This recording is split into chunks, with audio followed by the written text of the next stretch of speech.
This was the first time I had $100,000 in my personal account. I remember being in the kitchen with her and like pulling it up and like getting really choked up because I couldn't even like say it because it had been such a goal for such a long time. Last November, I was gonna buy this boat for $100,000. Instead, I took that money, put it in the stock market, and now I'm down $100,000 with no boat. We have an AP, very beautiful AP too, mind you. And bam! We ended up spending overall in total $100,000 for the day. But luckily I make about $100,000 an hour, meaning I didn't spend $100,000. I spent 1 hour of time to get all of this $100,000 worth of that I can get back in just a simple hour. Today, we're going to be taking a look at what happens to people after they hit $100,000.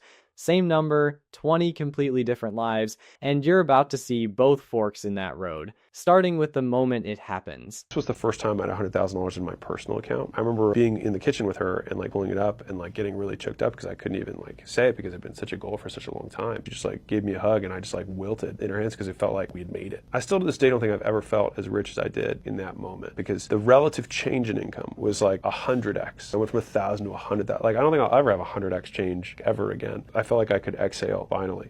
That's a guy who went on to be worth hundreds of millions of dollars, saying he has never once felt as rich as the day the account said $100,000. And I believe him completely because of the detail he points out. Going from $1,000 to $100,000 is a 100x change in your life. Going from $100,000 to $10 million is just bigger numbers on the same feeling. The first $100,000 isn't about what it buys. It's the first time the money math flips from surviving to compounding, and you get to exhale. Now hold on to that feeling, because this episode is about what everybody does in the 5 minutes after the exhale. I just hit my first 100K investment last year, and because of that, I am now on track to become the first millionaire in my family. Even if I don't contribute anything towards my investments right now, I will still hit my first million by 65 just from compounding alone. But I want to set a goal to hit my first million of investments in my 30s, early 30s, late 30s. I don't care, I'm gonna make it happen. And I don't set goals with no plan. I already run my numbers, it's actually doable, I just need to act on it. I literally just need 5 years of investing aggressively, and after that 5 years, I can already slow down. That's my boring plan, no gimmicks, no shortcuts, just investing aggressively and often. By aggressive, I meant investing $50,000 to $75,000 a year. That's the most realistic average that I can put in on my investments. 1 million is not my end goal, my FU number is actually $4 million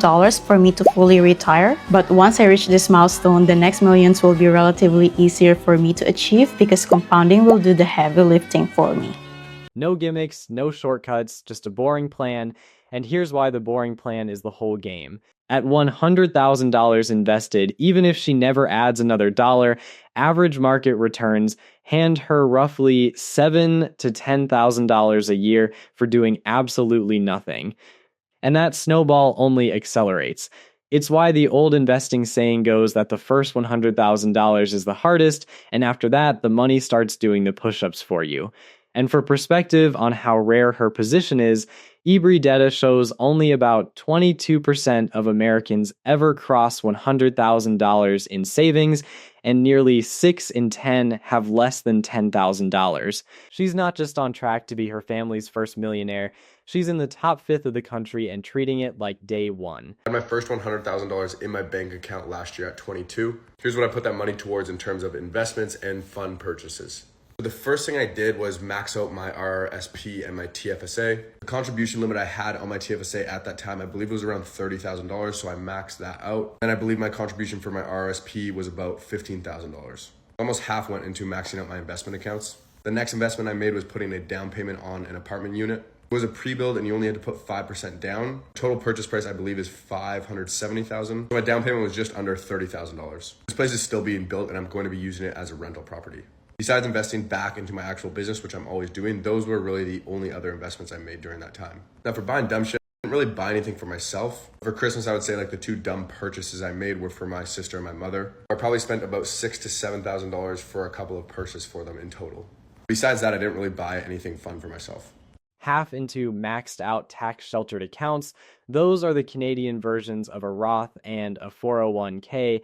a down payment, business reinvestment, and the only splurge on the entire list was gifts for his mom and sister. At 22, that's a genuinely elite allocation. One honest caution though, because it's the riskiest line in there. A 5% down pre-build condo is the one piece of that plan that can bite. Pre-construction means you've committed to a $570,000 price today for a building that finishes years from now, whatever the market does in between, and we did a whole episode on how that goes. The purses, ironically, were the safest purchase he made. I invested my first $100,000 in less than a year and a half in medical residency training, and this is how I did it. This video is not to brag, but to educate and inspire other people so they can do the same thing. I first have to recognize the amount of privilege I have to be able to do this because I don't have student loans, I had full academic scholarships, I have access to additional income via moonlighting at my institution, and 3, I moved in with my fiance a couple years ago, which cut down on my biggest expense. This all started when I came across posts on Instagram about investing, and I realized I had no financial literacy background and I really needed to change that. I started by reading The White Coat Investor and kept reading more and more. The Simple Path to Wealth just really showed me how simple investing is. Some of the simple principles that I learned is that you invest in low-cost index funds, you engage in consistent investing, you rely on time in the market, but you do not try to time the market. And most importantly, when I doubled my salary working extra shifts, instead of going out and buying a lot of things, I invested in my future. Although you're not supposed to time the market, when the market was down, things were on sale, and I purchased a lot of stocks. A doctor who opens by listing her advantages before her achievements. No student loans, scholarships, moonlighting income, split rent. That honesty matters because most money content sells you the result and hides the starting line. And her actual playbook is the least glamorous sentence on this entire channel. Low-cost index funds, consistent investing, time in the market, don't time the market. That's it. That's the whole industry's secret, available in 2 library books. The key move is the one she buried at the end. When her income doubled from extra shifts, her lifestyle didn't. The gap between those 2 lines is where every dollar of her $100,000 came from. What did I splurge on when I first got my big law salary? This answer might surprise you because a lot of people, when they get their first monthly salary as a lawyer, splurge on something. They buy themselves something nice. I know people have bought fancy watches, fancy suits, have moved to like a better apartment. And it makes sense, you're in law school, not earning any money at all, and then you finally get some money, so go treat yourself. You see, I've always been working, so when I was 16, 17, and I was making some like good money, obviously relative for me, I actually did splurge out, and what I did was I kitted out my bedroom. I bought a TV, laptop, gaming PC, had surround sound when there was no need for it. Jordans, clothes, I was just buying anything that I hadn't had before, and I could finally buy. Sitting in my room with loads of stuff, what I realized was none of it actually made me happy. My day-to-day life was still the same, I just had more stuff to like preoccupy my time. And that experience of spending like 3,000-4,000 to like kit up my room and not really use any of it just made me really wary about buying stuff and splurging on stuff that I wasn't going to use. As I grew up, I realized what really brought me happiness, and it was experiences, generosity, and security. And so now, earning a big law salary, that's what I prioritize my money to do. I spend a lot of money traveling and going on new experiences. I'm generous with the people that I love, and I save a ton. Buying a bunch of stuff just doesn't hit the spot anymore. He got the blowing it phase out of the way at 16 for $4,000, which might be the best financial deal in this entire episode. Because everyone apparently has to learn this lesson once, sitting in a room full of stuff they wanted, feeling exactly the same as before, and the only variable is the tuition price. His was a teenager's bedroom setup. For people later in this video, it's Lamborghinis, same lesson, same syllabus, wildly different invoice, and where he landed, experiences, generosity, security, is roughly what every happiness researcher on Earth has concluded.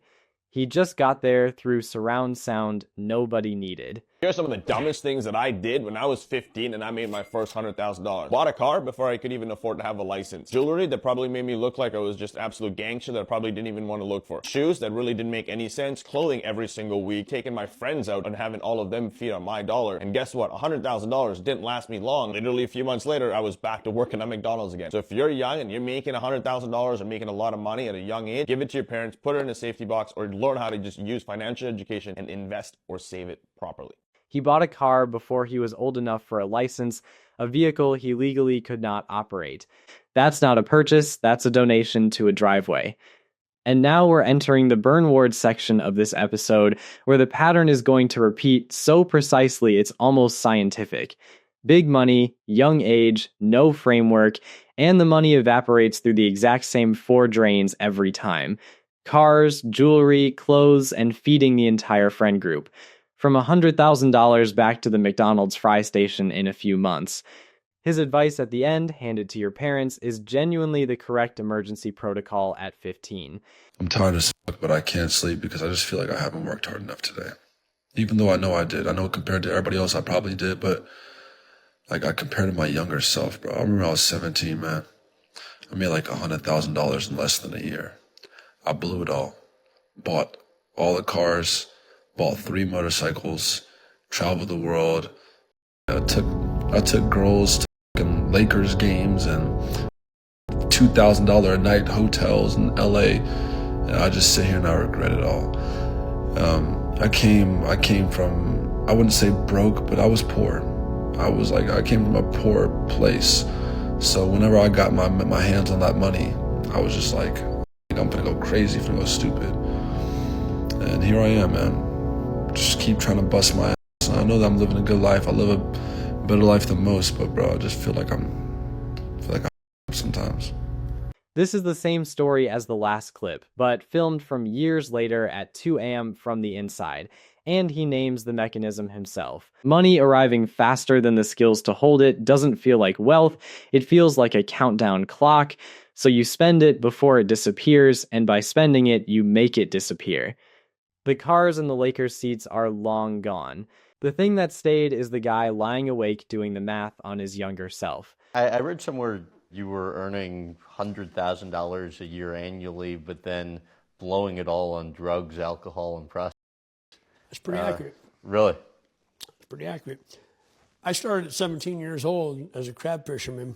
By the time I was 18 years old, I had no bills, no responsibilities, making $100,000 a year or more. That just opened a lot of doors. I'm going to go make more. I mean, who cares? $1,000, you know? It was nothing to go to the bar and spend $1,000. Nothing. That was a pretty normal night. People loved it when I came back to town, you know? Party's on me, folks, you know? And I remember one time, in one summer, I bought a keg of beer every single day for 30 days in a row, not to mention all the cocaine and all the whiskey and all the pot that went along with it. And the party never left the house. I mean, we just had a yard party, opened the door. My mom had left and went to work down in Seattle or something. Was stupid enough to leave me her house. I spent all my money I'd made in 6 months in 1 month. Wow. And by the time I got done, I had an $800 car. 6 months of crab fishing, one of the most dangerous jobs on the planet, risking his life in the Bering Sea, and the entire haul was gone in 1 month of being the guy whose party never left the house. A keg a day for 30 days. And catch the sentence that did all the damage. I'm going to go make more. That one belief is the engine under every clip in this section. When money feels renewable, spending feels free. The problem is, the body making the money isn't renewable, and neither is the season. What survived the whole era was an $800 car. People loved it when he came back to town. The money loved leaving with them. So tell me what you did when you got your first big check. My first big check was $100,000. That's a nice I gave my check, mama man. 10. I gave my homie them 10,000. I got 100,000, and then I got $1 million. They told me like, get everybody out the way with the 100,000. So I sit on my mama, gave her some money. Gave my homie them some money. Got a little change. I kept working. Get everybody out the way with the $100,000. That's actually a real strategy hiding in rapper phrasing, and it's smarter than half the financial advice on this app. When money arrives suddenly, the biggest silent drain is the queue of people around you, so he handled the mom, handled the homies, bought the one chain, and, key phrase, kept working. Compare that to the crab fisherman keeping an open-ended party running. One paid everybody once and closed the tab, the other paid everybody nightly, forever. Same generous instinct, completely different outcome, because generosity with a lid on it is a gift, and generosity without one is a subscription everyone else holds. They probably have never had money before at that point. I know I can speak to this for myself. You know, one of the biggest mistakes I ever had is I finally, after like 30 products of trying to start a dropshipping store, I failed off of like 29 of them. I finally had success on one of the products. I scaled it up to over $100,000 in less than 30 days. I profited like 35,000. And being in the environment that I had growing up, where, you know, wanting shoes and wanting materialistic things and wanting things I could never pay for, the first mistake I ever made in my career was blowing it all. You know, I blew it on everything that I just really desired as a kid that I could never get from my parents. And I realized at that moment, right then and there, that I'll never make that mistake again. And then secondly, I realized that profit is only going to expand a lot further when you reinvest back into your business. At the very beginning of my career, like 70 to 90% back into my business the following month. And it's hard doing that. First, catch the number he said quietly. $100,000 in sales was $35,000 in profit. That's the dropshipping math nobody puts in the thumbnail. The revenue is the poster, the profit is the movie, and his actual lesson, reinvesting 70 to 90% back into the business, is legitimately how businesses grow. But I do have to note who's talking, because he's now a dropshipping mentor, and this confession is also his origin story, and an origin story is the first slide of every sales deck. The 29 failed products before the one winner is the most honest stat in the clip. Most people quit at product 5, broke, with no video about it. My whole life, I had a goal to make at least $100,000 a month. And for the past 6 months, I have been able to achieve that. And I'm forever grateful to that, and I would not do anything differently. The problem is it put me in a bit miserable place mentally, because when I went from $2,000 per month to $5,000, I felt a big difference. From 5 to 10, from 10 to 20, big difference. From 20 to 50, even bigger difference. My life got better in every aspect. But once you get to $100,000 per month, if you make 110 or 140 or 160, it doesn't make a big difference. And you understand internally in your head that for you to actually feel the difference, you need to go to $1 million a month. And that's 10 times more from what you're making right now. And from going from 2 to 4 was easy, but going from 100,000 to $1 million is a challenge. He achieved his lifelong goal, $100,000 a month, and it made him miserable, because now the only raise his brain can feel is $1 million a month. This has a name, the hedonic treadmill, and it's the exact mirror image of the Hormozi clip we opened with. Hormozi said the 100x jump was the richest he'd ever feel, and nothing after it would compare. This guy is living the after. Each doubling feels smaller than the last, so the finish line sprints away exactly as fast as you run. Here's the trapdoor out, and it's boring. The treadmill only runs if the goal is a feeling. If the goal is a number, the number holds still. Okay, so after a very long day of shopping, we picked up 3 different watches. We got Rolexes. We have an AP, very beautiful AP too, mind you. And bam! We ended up spending overall in total $100,000 for the day. But luckily, I make about $100,000 an hour, meaning I didn't spend $100,000. I spent 1 hour of time to get all of this $100,000 worth of bullshit that I can get back in just a simple hour. $100,000 an hour. Let's just run that claim through a calculator. A standard work year is about 2,000 hours. So he's casually announcing an income of $200 million a year from a TikTok account with FX in the username. For reference, that's the neighborhood of the highest paid hedge fund managers on the planet, and those guys don't film watch hauls. So what is this clip actually? It's an ad, the watches, the eye can make it back in an hour math. The whole performance exists to make trading look like a money printer, because somewhere behind this account is a course, a signal group, or a broker link.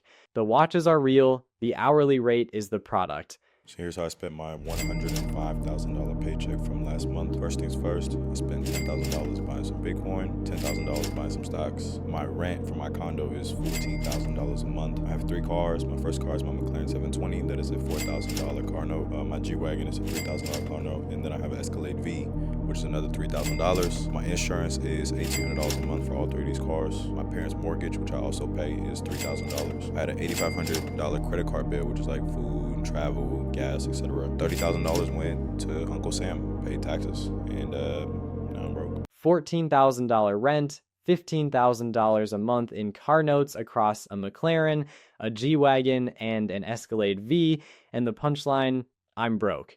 Now, if this format feels familiar, it should, because this appears to be the same sports picks persona whose paycheck breakdown we covered in our very first episode, just a different month and slightly different numbers. And that's the tell. When the How I Spent My Paycheck video is a recurring series, the video isn't a confession, it's the storefront.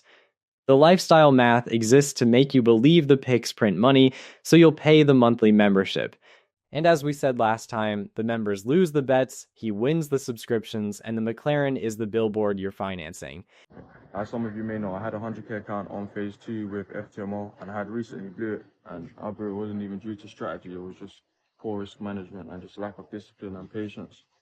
Like, there were several times where I had missed my setup by like 1-2 pips, or literally just missed my setup by not looking at shots. And I just found myself eager to get back in or just rushing setups, just off the sheer fact that I had missed it.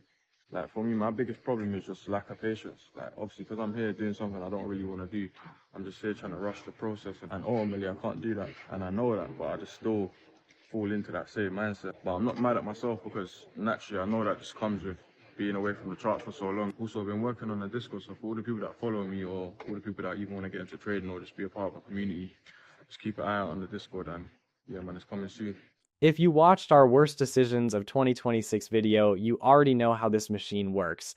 That $100,000 was never his money. Prop firm challenge accounts are an entry fee for permission to trade the firm's simulated capital, and blowing the account means the fee is gone and the firm's actual product, which is failed challenges, performed exactly as designed. But the part that deserves a frame is the last 15 seconds. He just finished describing his own lack of discipline, patience, and risk management in detail, and then announces his Discord is coming soon so you can learn trading from him. The losses are the resume now. In this economy, blowing the account is a qualification. When I bought the Lamborghini, I had $100,000 in my bank account. I end up putting $83,000 down. I had $17,000 in my bank account, but I was driving a Lamborghini. And that was a game changer, And eh? bro, next month, $40,000 profit. Month Yeah. after that, $70,000. Then $100,000. Well, that's the thing. I think the whole fake it till you make it thing, it works to a certain extent. I don't even think it was about the car necessarily. It was more so the fact that you did it. You I said always it and tell you did it. entrepreneurs, you got to have a goal. It was my brain's way of realizing what success is. If you don't let your brain know what success is, you're never going to get it. He put 83% of his entire net worth into a depreciating car, and because the business grew afterward, the story becomes gospel. The Lambo unlocked the money. Here's the problem with that sermon. You are hearing it from the one guy it worked for. The dozens of guys who dumped their last $83,000 into a car and then had one slow quarter, don't get podcast invitations, they get repo trucks, and we've met several of them on this channel. Even his podcast host quietly corrects him mid-clip. It wasn't the car, it was the commitment. Correct. And a commitment is free. If your brain needs to see success to chase it, a vision board costs $20 and holds its value better. Here's how I lost $100,000 in 1 second. By buying this mother thing. So I bought this from Italy. It had 0 kilometers on it, completely brand new. Got it shipped from Italy and everything. So obviously I paid a premium. It was a brand new 2024 Hurricane Evo Spider with nothing on there. Now, once I drove this car, I lost about $100,000, and that's just the reality of when you do buy a supercar. So next time I will never buy a car with 0 kilometers. I would always buy a car. This had 4,000 kilometers on it when I bought it, but this is 0 kilometer car. I had nothing on there, and I made the mistake of doing that. But still, you have to do that once in your life. I think that's something that you just have to do, especially when it comes to a supercar. Like, who can really say I bought a supercar with 0 kilometers? But definitely not a smart financial decision. $100,000 lost in 1 second, which is officially the fastest anyone in this entire series has destroyed money, and all he did was turn the key.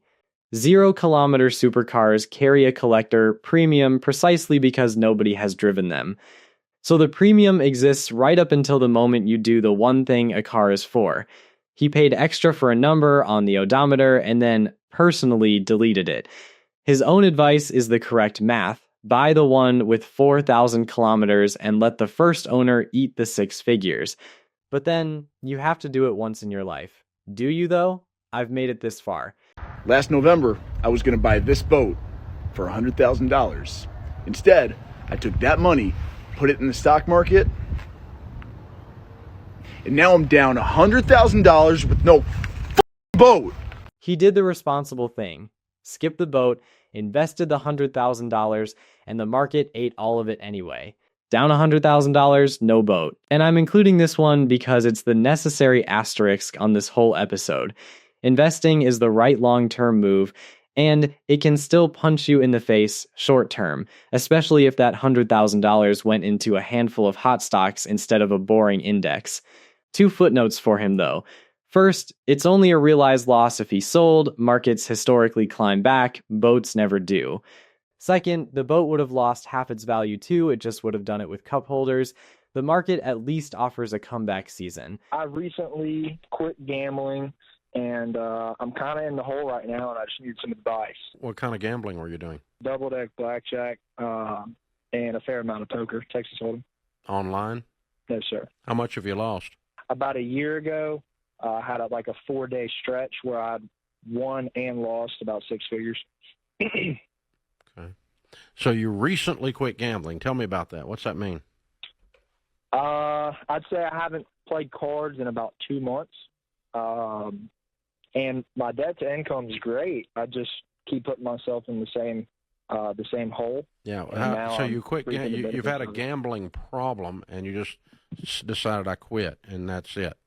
That's all you've done. Oh, okay. Good. Yeah, my dad, he's a pastor, and man, he acts like he doesn't have 2 dimes to rub together. But I mean, he'll definitely retire a millionaire for sure. And it's hard to talk about my finances with him because he'd be so angry with me. And so I kind of just accepted the fact that I needed help, and good. I'm upset with myself. So time to make some changes for sure. Did you say you're 3 car payments behind, or you have 3 cars? Oh no, I'm 3 car payments behind. My next check hits tomorrow. Can you bring it current with that check? So my rent, I spend about $1,500 a month in bills. And now that I'm behind, how much are the car payments? It's $259. Okay, so you need $750. What's your check gonna be? It's going to be about, after taxes, it'll be about $987. It's my draw. So I'm on a $2,000 draw, and then I get my commission at the end of the month. Okay, you have any money in your account now? $1,600. I have about $100 to my name right now. Okay, but, all right. Because here's the rule you're looking for. Okay, food, shelter, clothing, which you probably don't need any of, transportation, and utilities. Everyone else waits until those are current. Food, you eat, not out to eat, groceries, bologna, hot dogs, beans and rice. Okay? Food, utilities, shelter, which is rent, and transportation. So you get this car straightened up, you get your landlord straightened up, you get your roommate straightened up on the utilities before we talk about paying anybody. I don't care who they are. You got to take care of your 4 walls of survival before you move on to the next thing. Does that make sense to you? It does, absolutely. And by Christmas, the big one and the car are going to be cleared up. No debt. You feel the chaos leaving your life? Feel the order happening? This is what we're doing. Very precise. Follow this exactly. Hold on. We're going to get you with a counselor in your area, a financial coach. We're going to furnish it free. We want to be part of you changing your life, young man. Hold on. 22 years old, won and lost 6 figures in a 4-day stretch, and now he's got $100 to his name, 3 car payments behind on a $259 payment. That's the full arc of this episode compressed into one phone call. Touched $100,000 and it left him worse than it found him. But this is also the most useful clip we've ever played, because the 4 walls rule is real triage anyone drowning can use tonight. Food, utilities, shelter, transportation, in that order, and every other creditor on earth waits. Not the gambling debt, not the friend, nobody, until the walls are current. And the kid did the 2 hardest things first. He told someone and he sat down with a counselor.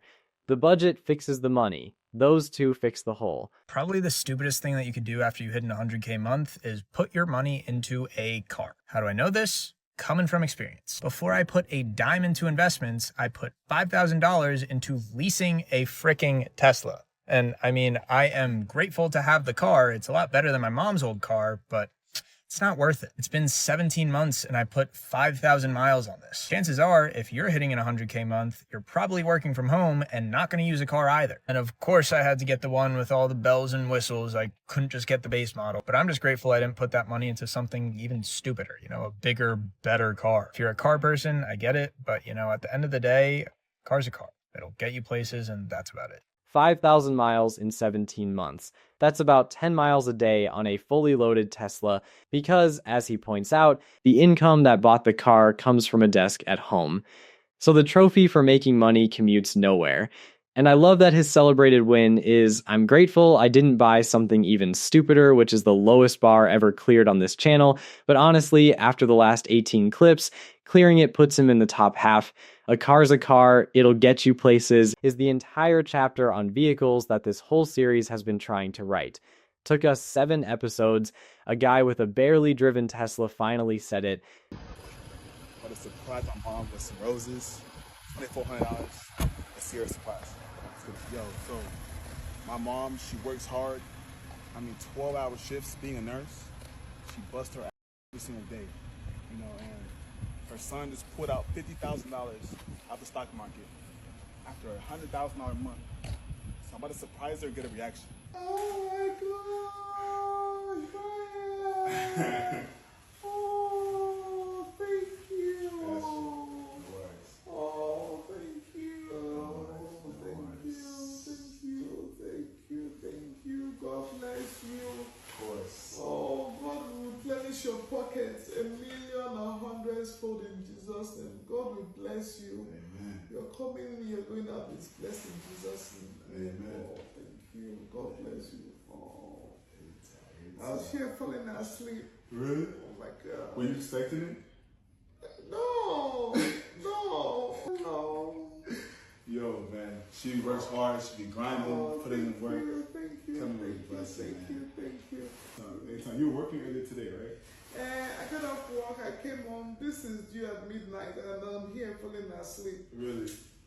Oh Lord. And we're ending on this one on purpose. Catch the detail in the middle of the reaction. She just got home from a 12-hour nursing shift, and she was falling asleep over an assignment due at midnight. She's still studying, still grinding at her age after her shift. That's who the roses walked in on. Now, am I going to gently note that $100,000 months from the stock market is a claim this channel has learned to squint at? Yes, verify before you follow anybody's trades. But the $2,400 and the moment were real, and after 19 clips of watches, Lambos, and blown accounts, this is the only one where the money purchased the actual thing everyone else was chasing. Somebody who worked hard, feeling seen. Turns out that was in stock the whole time. And that's all that I got for you guys today. Let me know what you guys think in the comments below. YouTube thinks you'll like this video popping up on screen right now, but hopefully you guys enjoyed this video. If you did, please leave a like and I'll talk to you guys.